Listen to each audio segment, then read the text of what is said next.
iyo ndirimba shaka ko kwemera ko Black G ngukunda mu mutima wa Afrika noni wewe gusa mbegurihe mwiza wanje. Yes, yeyo. It's your boy Mr. Romantic represent.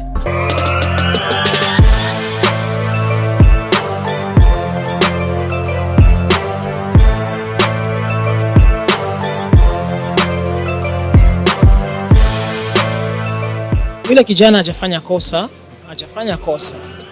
Lakini vile vile hajapatia, kwa sababu watu tunafanya nyimbo ziko tofauti. Na nyimbo zetu zinakuwa ziko tofauti.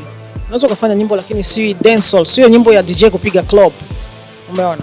Ni nyimbo ya watu kusikiliza, ipigwe redioni, uisikie kwako nyumbani, imba watu waisikie sehemu ambazo ni za harusi, za utulivu, ma reception, kitu kama hicho.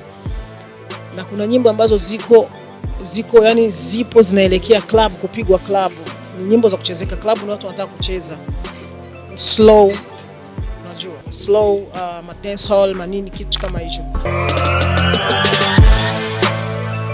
Alafu kitu kingine watu wanasahau, mimi ma DJs siwezi nikawalaumu, kwa sababu uwezo ukafanya kitu kizuri kikose kupita, yani wanasema kupigwa. Wao wanataka good quality. Pamoja unaweza kuwa umefanya nyimbo nzuri lakini kakosa quality, wakashindwa kuipiga. Hicho kitu tunabidi tuwaelewe sana na DJs. Because wao wana group lao, wana mkusanyiko wao, wana association zao, huwa wanakutana, wako ma legend wa DJs hapa, waliwafunza wengine ama DJs ambao wanapiga hivyo. Wanawaonyesha ni namna gani, na wao wanafuatilia, vijana wanafanya vizuri kabisa, wanafuatilia. Sasa hawezi kwenda kutumika sehemu akapiga nyimbo ambayo ina quality.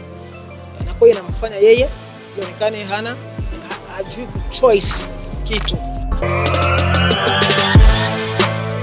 Mimi naona kama wote hawana makosa, ni kutokuelewana. Ni vyema wangekaa chini kama ma artist, ma presenter na ma DJs waweze kuelewana kitu, waafikiane, waseme tunachukua decision hii hapa, kusema nyimbo ya Burundi ipigwe ni kadha kwanza, ieneze quality, ieneze vigezo ambavyo ma DJs wanataka. Kiupande wangu mimi, I don't care. Mimi wakipiga, wasipige, vrema sintomlaumu mtu hata mmoja.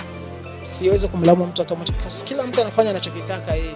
Lakini kitu naweza nikawakumbusha, wasiharibu muziki mzuri kwa ajili ya santima.